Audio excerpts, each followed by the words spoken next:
প্রিয় শিক্ষার্থী, YouTube channel PM learning স্টেশনে তোমাদের স্বাগত জানাই। আজ আমরা সমাধান করব সপ্তম শ্রেণীর রায় মার্টিন প্রশ্নবিচিত্রা 2025 বইটির গণিত বিষয়ের প্রথম পর্যায় ক্রমিক মূল্যায়নের 1 নম্বর school Alipurduar new town girl high school HS এবং Nabadwip Tarasundari girl high school. তাহলে এবার বেশি কথা না বলে সরাসরি পাঠে আসা যাক। দাগ নম্বর 1, নিচের প্রশ্নগুলির নির্দেশ মতো উত্তর দাও। 1 দাগের 1, সঠিক উত্তরটি নির্বাচন করো। 2.25 টাকা 9 টাকার কত percent? Option A 25%, option B 20%, option C 15%, option D 30%। দাগ নম্বর 1-এর 1, তাহলে 2.25 টাকা 9 টাকার কত পার্সেন্ট? পার্সেন্টের জন্য 100 গুণিত দশমিকটা তুলে দিলে হয়, দশমিকের পরে যতগুলি সংখ্যা একের পরে ঠিক ততগুলি শূন্য, 100 কেটে যাবে। 9 দ্বারা ভাগ করলে হয় 9 25 225, তাই উত্তরটি হবে 25%। 1 নম্বরের উত্তর অপশন এ সঠিক উত্তর। এবার দাগ নম্বর 2, ফাঁকা ঘর পূরণ করো। ড্যাশ গুণিত -1 প্লাস 9 সমান সমান 0। তাহলে যেহেতু সমান সমান 0 রয়েছে, তাই এখানে হবে +9, কারণ +9 গুণিত -1 গুণ করলে হয় -9 প্লাস 9 সমান সমান 0, তাই ফাঁকা ঘরে হবে +9। এবার দাগ নম্বর 3, 6⁷ এর ঘাত ও নিধান লেখো। দাগ নম্বর 3, 6⁷ এর ঘাত হলো 7। পাওয়ারটিকে বলা হয় ঘাত এবং এর নিধান হলো 6। এবার দাগ নম্বর 4, 16 গুণিত 16 গুণিত 16 কে 2 এর ঘাত আকারে প্রকাশ করো। দাগ নম্বর 4, 16 গুণিত 16 গুণিত 16 সমান সমান 2 এর ঘাত আকারে প্রকাশ করলে হয় 2⁴, কারণ 16-র মধ্যে 4টি 2 রয়েছে, 2 গুণিত 2 গুণিত 2 গুণিত 2, তাই লিখব 2⁴ গুণিত 2⁴ সমান সমান 2 পাওয়ারগুলি যোগ করব। 4 + 4 + 4 সমান 2 যোগ করলে হয় 12। এটাই হলো 2 এর ঘাত আকারে প্রকাশ। এবার দাগ নম্বর 5, অনুপাতটিকে লঘিষ্ঠ আকারে প্রকাশ করো। 15pq = 21q। দাগ নম্বর 5, 15pq = 21q সমান সমান উভয় পক্ষের কিউ কেটে গেল। এবার 3 দ্বারা কাটলে হয় 5, 3 দ্বারা কাটলে হয় 7, তাহলে হলো 5p = 7। এটাই হলো লঘিষ্ঠ আকার। এবার দাগ নম্বর 6, সঠিক উত্তরটি নির্বাচন করো। এক্স, ওয়াই এবং জেড ক্রমিক সমানুপাতিক হলে কোন অপশনটি সঠিক? এক্স স্কয়ার সমান y z, option B y square সমান x z, option C z square সমান এক্স ওয়াই, অপশন ডি কোনোটি নয়। দাগ নাম্বার 6। তাহলে এক্স ওয়াই জেড ক্রমিক সমানুপাতি হলে আমরা জানি ক্রমিক সমানুপাতি হওয়ার শর্তটি হল এক্স ইজ টু ওয়াই সমান সমান ওয়াই ইজ টু জেড, বা এক্স বাই ওয়াই সমান সমান ওয়াই বাই জেড। এবার আর গুণন করলে হয় ওয়াই স্কয়ার সমান সমান এক্স জেড। তাহলে অপশন বি হলো সঠিক উত্তর। এবার দাগ নম্বর 7। 5 minus 6x square y square plus 6x y সংখ্যামালায় এক্স স্কয়ারের সহগ কত? তাহলে সহগ বলতে বোঝায় এক্স স্কয়ারের সঙ্গে কি কি জড়িয়ে রয়েছে। তাহলে এক্স স্কয়ারের সঙ্গে জড়িয়ে রয়েছে -6 ওয়াই স্কয়ার, তাই এক্স স্কয়ারের সহগ হবে -6 ওয়াই স্কয়ার। এবার দাগ নম্বর 8। পাশের চিত্রে কোণ বিএসি ইজ টু কোণ এবিসি সমান সমান কত? তাহলে এই চিত্রে কোণ এ 50 ডিগ্রি, কোণ সি 60 ডিগ্রি, তাহলে কোণ বি দেওয়া নেই। এবার আমরা জানি যে কোনো ত্রিভুজের তিনটি কোণের সমষ্টি 180 ডিগ্রি, দুটি কোণের মান দেওয়া আছে। তাহলে অবশিষ্ট কোণ বি সমান সমান হবে 180 বিয়োগ 50 প্লাস 60 সমান সমান 180 বিয়োগ 110 ডিগ্রি সমান সমান 70 ডিগ্রি। তাহলে এ কোণ এবং বি কোণ এর অনুপাত হবে এ কোণের মান 50 ডিগ্রি এবং বি কোণের মান পেলাম 70 ডিগ্রি।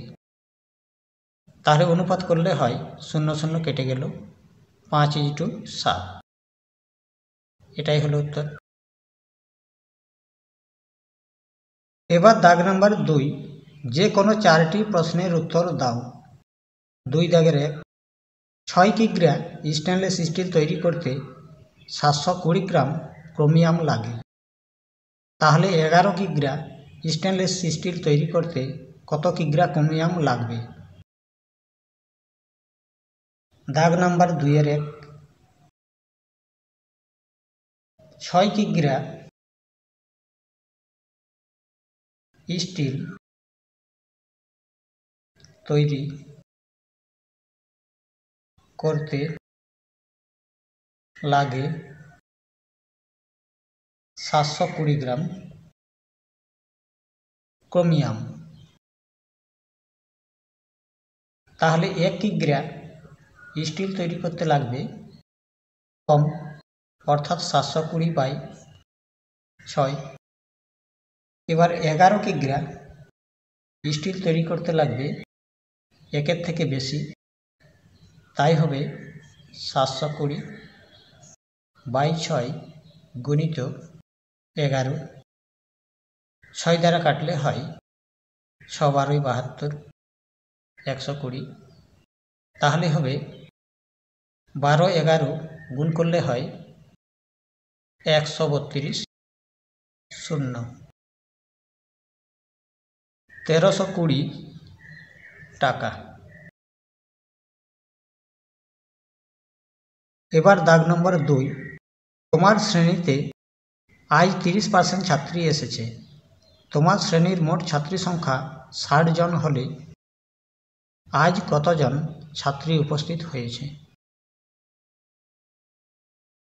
দাগ নম্বর 2। তাহলে মোট ছাত্রী সংখ্যা এর মধ্যে উপস্থিত হয়েছে 30%, অর্থাৎ 30/100। তাহলে 0 0 কেটে গেল, সমান সমান 18। তাহলে লিখব অতএব আজ ছাত্রী উপস্থিত হয়েছে 18 জন। এবার দাগ নম্বর 3, মিলন একটি পরীক্ষা দিয়েছে। ওই পরীক্ষায় 10টি প্রশ্ন ছিল। পরীক্ষাটিতে প্রতিটি ঠিক উত্তরের জন্য 5 নম্বর ও প্রতিটি ভুল উত্তরের জন্য -2 নম্বর পাবে। মিলন 6টি প্রশ্নের উত্তর ঠিক দিয়েছে এবং বাকি 4টি প্রশ্নের উত্তর ভুল দিয়েছে। মিলন কত নম্বর পেয়েছে? দাগ নম্বর 3, তাহলে মিলন 6টি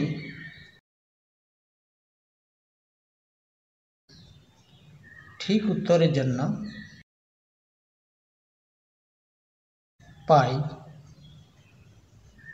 পাবে 6 গুণিত প্রতিটি ঠিক উত্তরের জন্য নম্বর 5 সমান সমান 30, এবং 4টি ভুল উত্তর দিয়েছে, তাই 4টি ভুল উত্তরের জন্য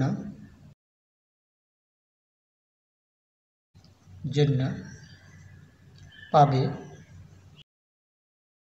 4 গুণিত প্রতিটি ভুল উত্তরের জন্য নম্বর -2, তাই হলো -8।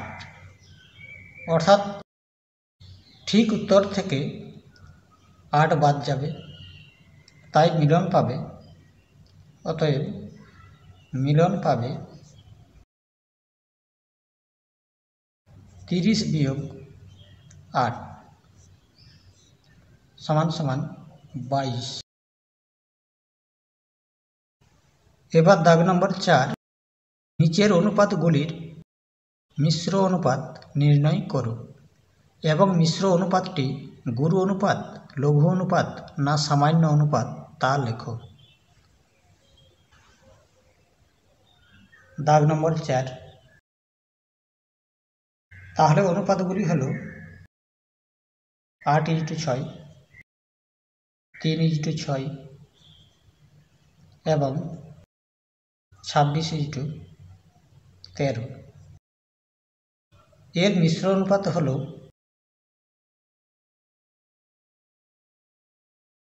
পূর্বপদগুলি গুণ উত্তর পদগুলি গুণ। তাহলে লিখব মিশ্র অনুপাতটি হল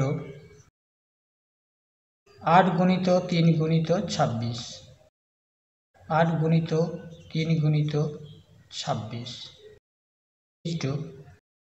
6 গুণিত 6 গুণিত 13 সমান সমান কাটা যাবে 13 দুগুণে 26, 2 দ্বারা কাটা যাবে 3, 3 কাটা যাবে, এবার 2 দ্বারা ভাগ করলে হয় 4, 2 দ্বারা ভাগ করলে হয় 3, তাহলে হলো 4:3।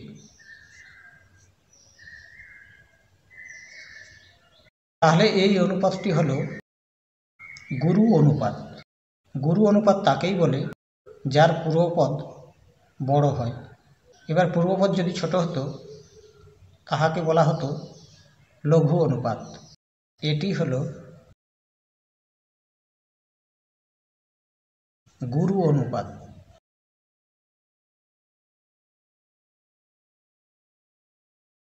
এবার দাগ নম্বর 5, 3টি সংখ্যা ক্রমিক সমানুপাতে রয়েছে। প্রথম ও তৃতীয় সংখ্যাটি যথাক্রমে 8 এবং 4.5 হলে মধ্য সমানুপাতিটি কত? দাগ নম্বর 5। তাহলে তিনটি সংখ্যা ক্রমিক সমানুপাতে রয়েছে। ওই সংখ্যা দুটির প্রথমটি হল 8 এবং তৃতীয়টি হল 4.5। এই মধ্য সমানুপাতির মধ্য সংখ্যাটি নির্ণয় করা শর্তটি হল 8:x সমান x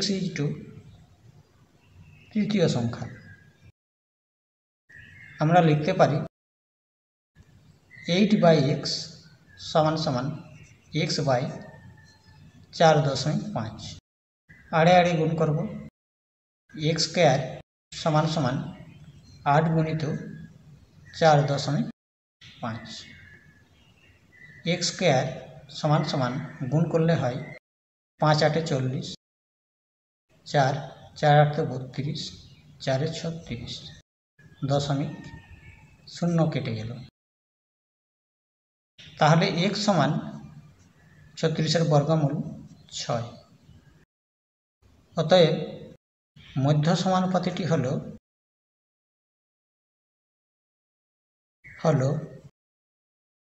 6। এবার দাগ নম্বর 6। একটি মালায় 45টি জবা ও 60টি গাঁদা ফুল রয়েছে। মালায় আরও 5টি জবা ফুল যোগ করা হলে জবা ও গাঁদা ফুলের সংখ্যার অনুপাত কত হবে? দাগ নম্বর 6। তাহলে জবা ফুল ছিল 45টি, পরে যোগ করা হলো 5টি, গাঁদা ফুল ছিল 60টি, সমান যোগ করলে হয় 50 60। শূন্য শূন্য কেটে গেল। সমান 5:6। অতএব জবা ও গাঁদা ফুলের সংখ্যার অনুপাত 5:6।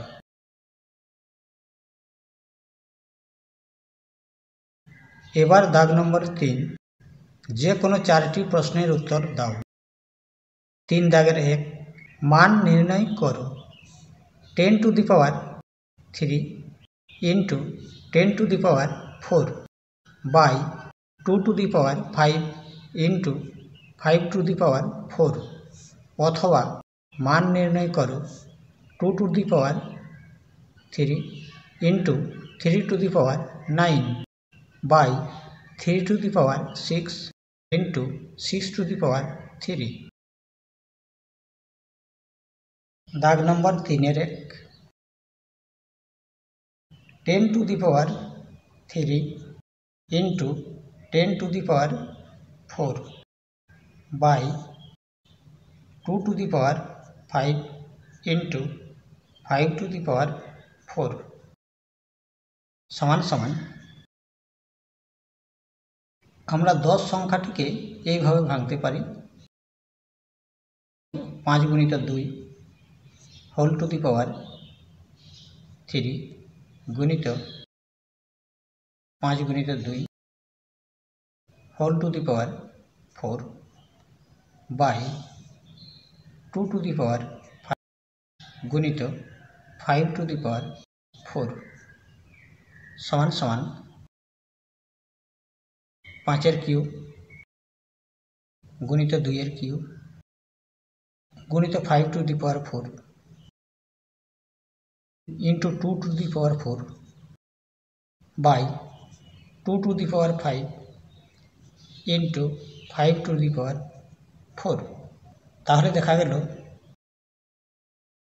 5 to the power 4 নিচে 5 to the power 4 কেটে গেল।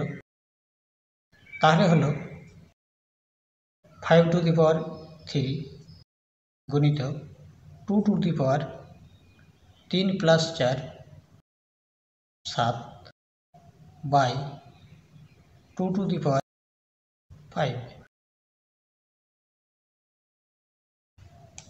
সমান সমান 5 কিউব গণিত 2 টু দি পাওয়ার 7 বিয়োগ 2 টু দি পাওয়ার 5 যেহেতু ভাগে রয়েছে তাই পাওয়ারে বিয়োগ হয়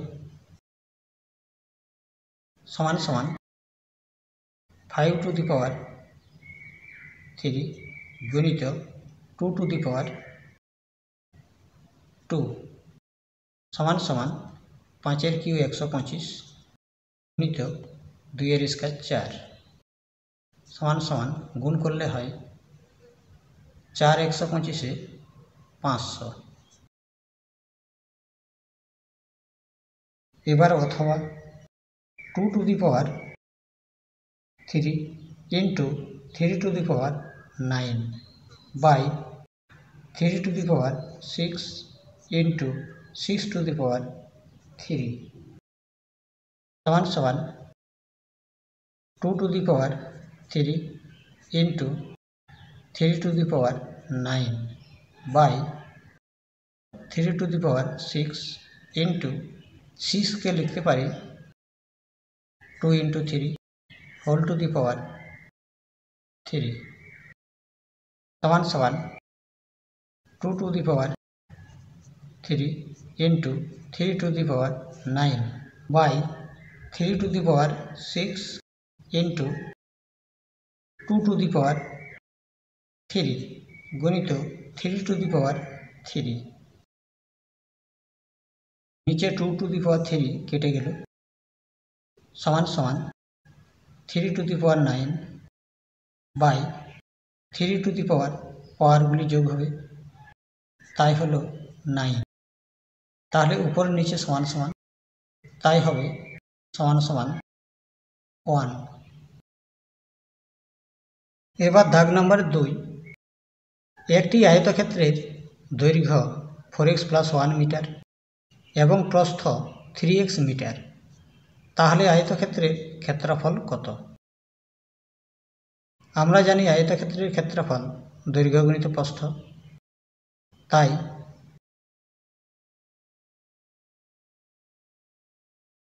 আয়তক্ষেত্রের ক্ষেত্রফল হবে দৈর্ঘ্য 4x + 1 ইন্টু প্রস্থ 3x সমান সমান গুণ করলে হয় 3 4 12 x স্কয়ার প্লাস 3x বর্গ মিটার। এটাই হলো অ্যান্সার। এবার দাগ নম্বর 3 একটি আয়তক্ষেত্রের ক্ষেত্রফল 8x স্কয়ার বর্গ একক এবং দৈর্ঘ্য 4x একক হলে প্রস্থ কত? আমরা জানি আয়তক্ষেত্রের ক্ষেত্রফল যদি দেয়া থাকে এবং দৈর্ঘ্য বা প্রস্থের কোনো একটি দেয়া থাকে তাহলে আরেকটি পাব ভাগ করে, তাই প্রস্থ হবে 8x স্কয়ার ভাজিত 4x। দাগ নম্বর 3 আয়তক্ষেত্রের প্রস্থ হবে 8x স্কয়ার ভাজিত 4x সমান সমান 4 দুগুণে 8 x দুটি থেকে একটি x বাদ তাহলে হয় x অর্থাৎ 2x একক। এটাই হলো প্রস্থ। এবার দাগ নম্বর 4 -8x square plus 8x plus 1 এর সঙ্গে কত যোগ করলে -14x square plus 11x minus 3 পাওয়া যাবে? তাহলে সংখ্যাটি হবে দ্বিতীয় সংখ্যা থেকে প্রথম সংখ্যাটি বিয়োগ। দাগ নম্বর 4 দ্বিতীয় সংখ্যাটি হল -14x square plus 11x minus 3 প্রথম সংখ্যাটি হল -8x² + 8x + 1। বিয়োগ করলে সাইন পরিবর্তন হয়। তাহলে -14x² + 8x² বিয়োগ করলে হয় -6x² + 11x থেকে 8x বাদ দিলে হয় +3x। -3 - 1 যোগ করলে হয় -4। তাহলে লিখব অতএব -8x² + 8x + 1 এর সঙ্গে -6x² + 3x - 4 যোগ করলে -14x² + 11x - 3 পাওয়া যাবে।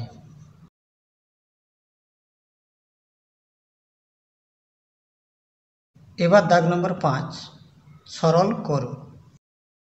2x - 6x * 5 - 8x - 3y। দাগ নম্বর 5 2x - 6x * 5 - 8x - 3y সমান 2x মাইনাস ব্র্যাকেটটি তুলে দেওয়ার জন্য -6x দ্বারা পুরোটাকে গুণ করব। তাই গুণফল হবে 5 × 6 = 30x মাইনাসে মাইনাসে প্লাস 6 × 8 = 48 x x² মাইনাসে মাইনাসে প্লাস 3 × 6 = 18 xy সমান বিয়োগ করলে হয় -28x + 48x² + 18xy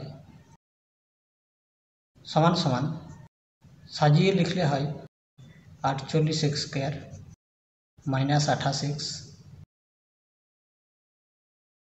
+ 18xy। এটাই হলো অ্যান্সার। এবার দাগ নম্বর 4 যে কোনো দুটি প্রশ্নের উত্তর দাও। 4 দাগের 1 চাঁদার সাহায্য ছাড়া স্কেল ও পেন্সিল কম্পাসের সাহায্যে 75 ডিগ্রি কোণ আঁকো। দাগ নম্বর 4-এর 1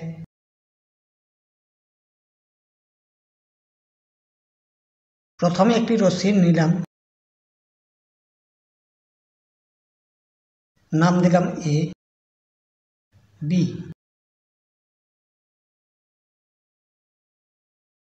এবার A বিন্দুকে কেন্দ্র করে একটি বৃত্তচাপ নিলাম।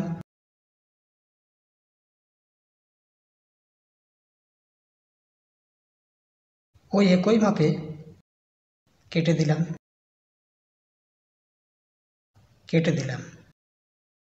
এবার ওই একই মাপে উপরে একটি বৃত্তচাপ কেটে দিলাম। এ বিন্দুর সঙ্গে ছেদ বিন্দু যোগ করে দাগ দিলাম। এবার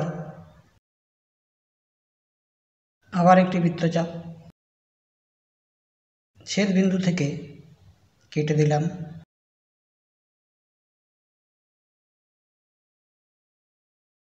এ বিন্দুর সঙ্গে যোগ করলাম। তাহলে প্রথম ছেদ বিন্দু পর্যন্ত এটা হলো 60 ডিগ্রি আর এটা হলো 60 ডিগ্রি। 60 ডিগ্রিকে অর্ধেক করলাম 30 এবার এই 30 ডিগ্রিকে আবার অর্ধেক করা হলো 15। তাহলে এটা 15, এটা হলো 60, যোগ করলে হয় 75 ডিগ্রি। নাম দিলাম সি। তাহলে কোণ বিএসি সমান সমান 75 ডিগ্রি। এবার দাগ নম্বর 2, চাঁদার সাহায্য ছাড়া স্কেল ও পেন্সিল কম্পাসের সাহায্যে 90 ডিগ্রি কোণ অঙ্কন করো এবং তাকে সমদ্বিখণ্ডিত করো। প্রথমে একটি রশ্মি নিলাম, নাম দিলাম এ বি। এবার এ বিন্দুকে কেন্দ্র করে একটি বৃত্তচাপ অঙ্কন করলাম। ওই একই মাপ নিয়ে কেটে দিলাম। উপরে আবার একটি বৃত্তচাপ কেটে দিলাম।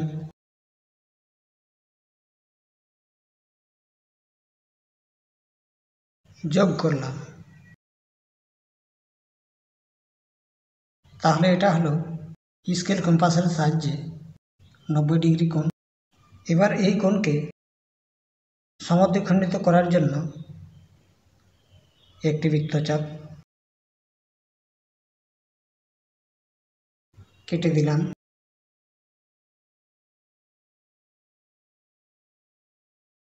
যোগ করলাম। তাহলে কোণটি সমদ্বিখণ্ডিত হলো 45 ডিগ্রি।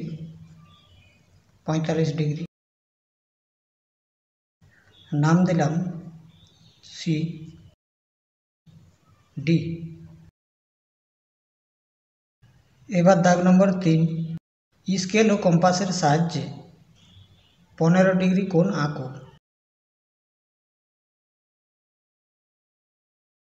প্রথমে একটি রশ্মি দিলাম, নাম দিলাম এ বি।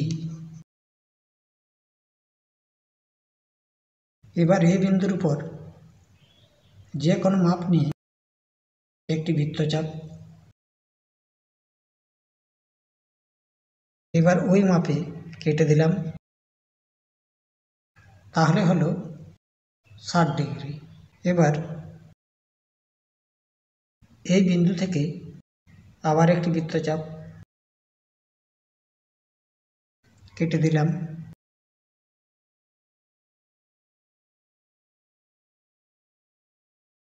যোগ করলাম।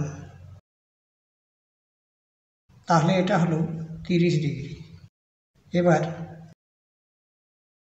এই বিন্দু থেকে আবারও একটি বৃত্তচাপ এবং এই বিন্দু থেকে কেটে দিলাম।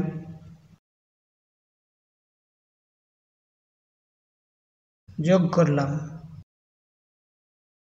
তাহলে এটা হলো 30-এর অর্ধেক, 15 ডিগ্রি। নাম দিলাম সি। তাহলে কোণ বিএসি সমান সমান 15 ডিগ্রি। এই পর্যন্ত ছিল আজকের আলোচনা। সবাই সুস্থ থেকো, ভালো থেকো। ধন্যবাদ।